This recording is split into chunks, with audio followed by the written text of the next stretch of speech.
Hello everyone, आप सभी का अपने YouTube चैनल तीज क्लासेस में स्वागत है। आज हम डिस्कस करेंगे अनसीन कॉम्प्रीहेंशन कैसे सॉल्व करते हैं। अनसीन का मतलब जो पहले आपने कभी ना देखा हो, इस तरह का पैसेज पेपर में आता है। कॉम्प्रीहेंशन ये जो है वर्ड है, ये कॉम्प्रीहेंड से बना है। Comprehend means to understand. अब इसको कैसे सॉल्व करेंगे? देखिए, इसको सॉल्व करने का बहुत ईजी मेथड होता है। सबसे पहले हम जो भी आपको एग्जाम के अंदर क्वेश्चन हैं उनको हम रीड करेंगे। क्वेश्चन सभी क्वेश्चंस को हमने रीड कर लिया। अभी क्या है कि वो क्वेश्चंस हमारे माइंड में हैं।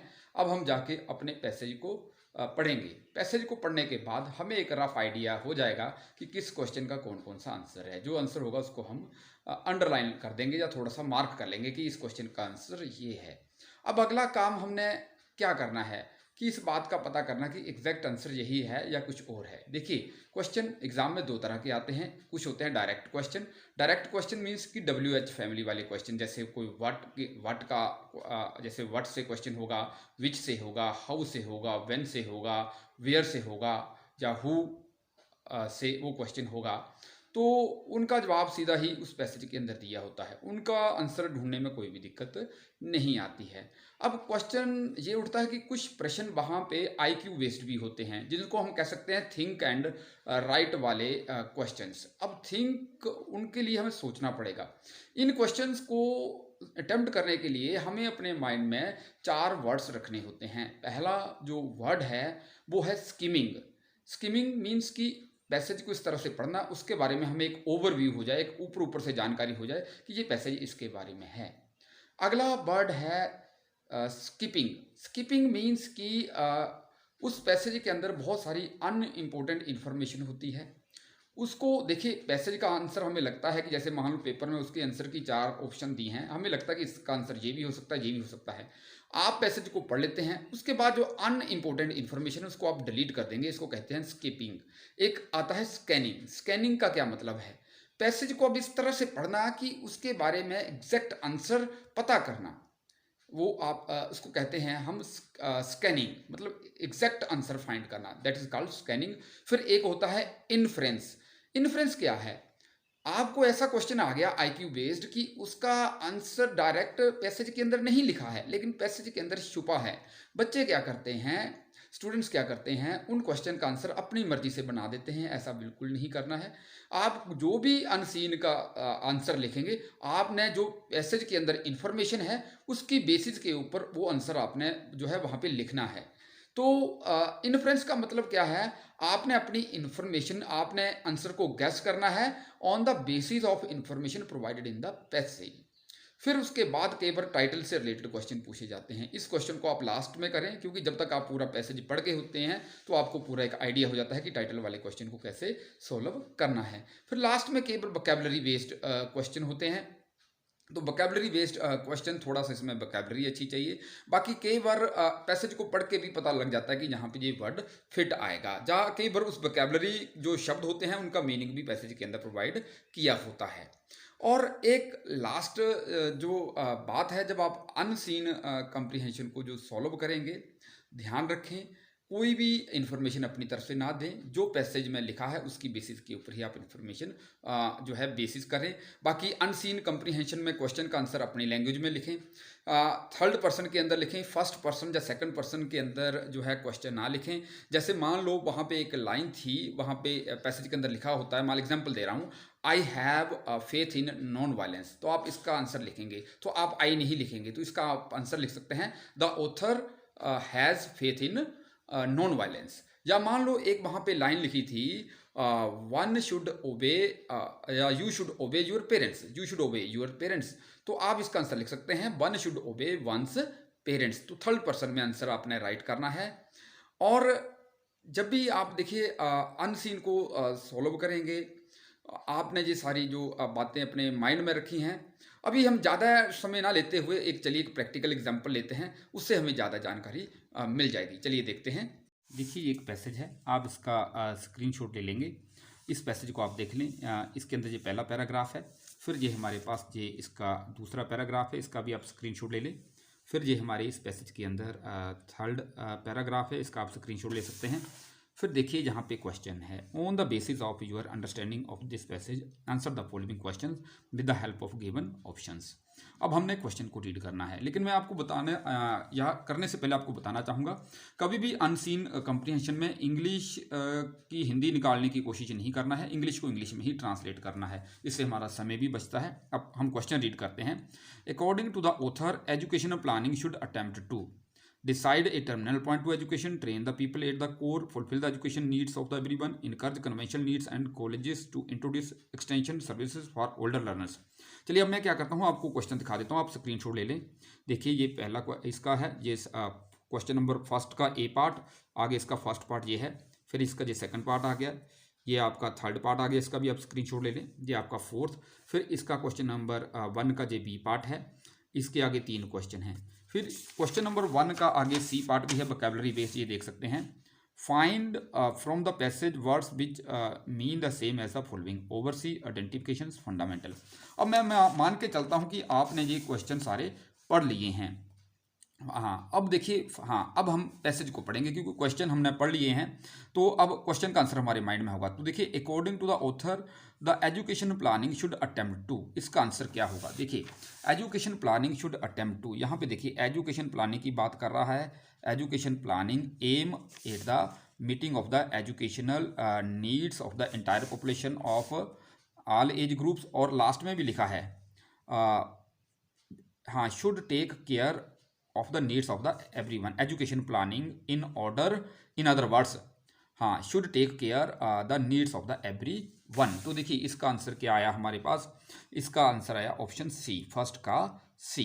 तो इसको हम कैसे लिख सकते हैं? देखिए क्वेश्चन नंबर 1A फर्स्ट का सी आ गया। उसके बाद देखिए हमारे पास सेकंड क्वेश्चन था, according to the author the concept of lifetime education is not practical, not desirable, in vogue in advance countries, still in formative ages. देखिए ये जो क्वेश्चन है ये IQ बेस्ड क्वेश्चन है, इसका आंसर आपको direct इस पैसेज के अंदर नहीं मिलेगा। कि जितने भी यहाँ पे वर्ड्स हैं नोट, हाँ ये 1 2 practical, desirable, Vogue in advanced countries, still in form, ये आपको इस पैसेज के अंदर नहीं मिलेंगे। तो क्या इस क्वेश्चन का आंसर इस पैसेज के अंदर नहीं है? ऐसा नहीं, इस क्वेश्चन का आंसर इसी के अंदर है। अब इस क्वेश्चन को कैसे सोल्व करेंगे? देखिए यहाँ पे आ जाइए जरा। अब बात यह है कि जहाँ पे हम अपना इन्फ्रेंस गैस करेंगे इस क्वेश्चन का answer on the basis of information provided in the passage, जिसको हम कहते हैं इन्फ्रेंस का प्रयोग करेंगे, और अनइम्पोर्टेंट इन्फॉर्मेशन डिलीट कर देंगे। जैसे नोट प्रैक्टिकल में इसके अंदर नहीं है तो इसको हमने डिलीट कर दिया, नोट डिजायरेबल भी पैसेज के अंदर नहीं, इसको डिलीट कर दिया।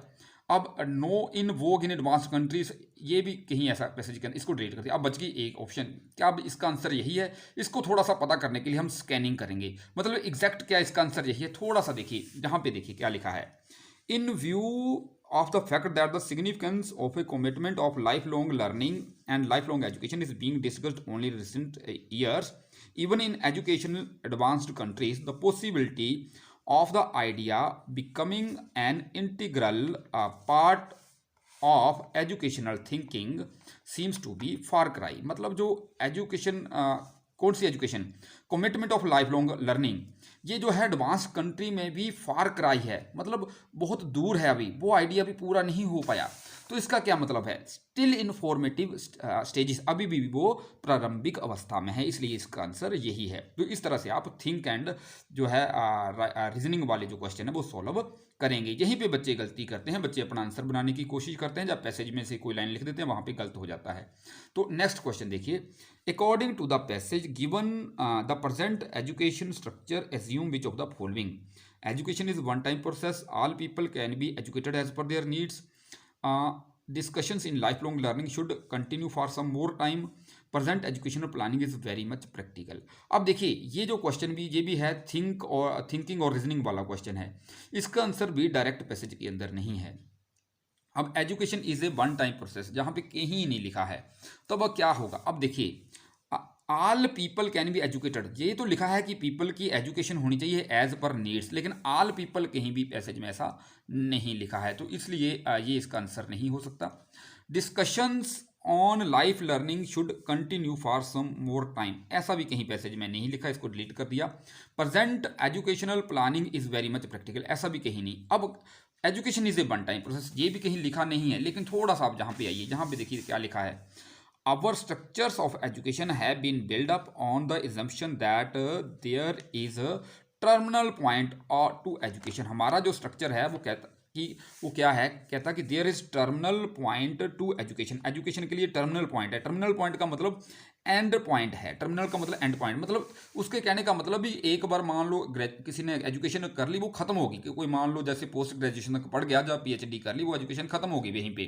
तो उसके कहने का मतलब एजुकेशन वन टाइम प्रोसेस है। तो जहाँ पे देखिए हम इन्फ्रेंस कर रहे हैं, गैस कर रहे हैं, तो education is one time process, इसका आंसर इस तरह से आ गया हमारा। तो थर्ड की हमारी ऑप्शन थी ए, आप देख सकते हैं, और सेकंड की ऑप्शन डी जे हमने लिख दिया है जहाँ पे पहले ही। उसके बाद देखिए fourth question, in the context of the passage what is meaning of the sentence the writing is already on the wall. Writing is already on the wall, ये एक फ्रेज है, इसका मतलब होता है जो थिंग्स हैं वो पहले से ही क्लियर हैं। तो इसका देखिए आंसर यहाँ पे आ जाएगा the science of change are already visible, इसका आंसर यही आएगा। उसके बाद देखिए who can be benefited from the open university programmes, open university programme से कौन बेनिफिट हो सकते हैं।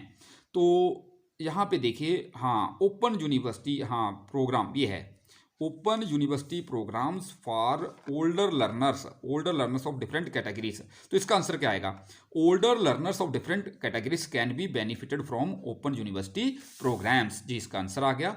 What was the UNESCO report assert, UNESCO report किस बात का दावा करती है। तो देखिए यहाँ पे है, a UNESCO report entitle learning to be prepared by Edgar Faure and others in 1973 asserts that the education of children must prepare the future adult for various form of self learning। तो इसका answer क्या आएगा, UNESCO report asserts that education of the children must prepare the future adult for various forms of self learning, इस तरह से आप इसका answer बना लेंगे।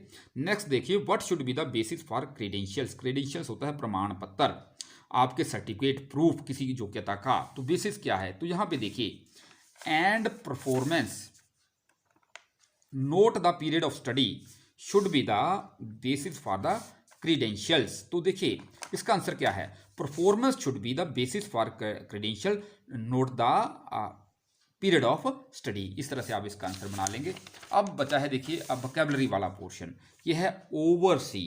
तो ओवरसी क्या है, देखिए ओवरसी का मतलब होता है किसी बात का इस तरह से वॉच करना कि देखने के लिए कि वो एक्टिविटी करेक्टली या एक्यूरेटली हो गई है या नहीं, बहुत सूक्ष्मता से वॉच करना देखने के लिए। तो देखिए यहाँ पे इसका आंसर बच्चे क्या लिख लेते हैं, ओवरलुक। ओवरलुक नहीं आएगा, ओवरलुक होता है अनदेखी कर लेना, लेकिन ओवरसी क्या उसका उल्टा है, बहुत सूक्ष्मता से वॉच करना कि वो देखने के लिए वो एक्टिविटी होगी या नहीं। तो इसका आंसर आएगा जहाँ पे take care, to take care of. तो इसका देखिए फाइंड द क्वेश्चन क्या था, find the from the passage words which mean the same as the following, जिनका मतलब सेम हो, सिनोनिम लिखने हैं मतलब। सेकंड है आइडेंटिफिकेशंस, आइडेंटिफिकेशंस होता है प्रमाण पत्र, प्रूफ किसी भी बात का। तो वो अभी अभी हमने पढ़ा था क्रीडेंशियल्स, ये देखिए इसका आंसर आएगा क्रीडेंशियल्स मतलब टेस्टिमोनियल्स। परफॉर्मेंस देखिए note the period of study, बोलता है परफॉर्मेंस होनी चाहिए सर्टिफिकेट्स देने के लिए, पीरियड ऑफ स्टडी नहीं। किसी का जो है योग्यता का प्रमाण देने के लिए, मतलब सर्टिफिकेट देने के लिए, आइडेंटिफिकेशंस पहचान देने के लिए योग्यता की। तो आगे देखिए फंडामेंटल, फंडामेंटल होता है किसी की बहुत जरूरी चीज, आवश्यक, बेसिक। तो यहाँ पे देखिए एक है यहाँ पे कहीं लिखा, हाँ the idea becoming an integral मतलब essential basic part of educational planning. तो इसका आंसर आएगा इंटीग्रल, इस तरह से आप इसको सॉल्व कर सकते हैं। देखिए इसको पेपर में कैसे लिखना है, ये आपने क्वेश्चन नंबर 1 का ए लिखा, फर्स्ट की ऑप्शन सी थी, सेकंड की डी, थर्ड की ए, फोर्थ की ए लिख दिया, फिर क्वेश्चन नंबर 1 का बी पार्ट, सीधा आपने आंसर लिख दिए। Older learners of different categories can be benefited from open university programmes.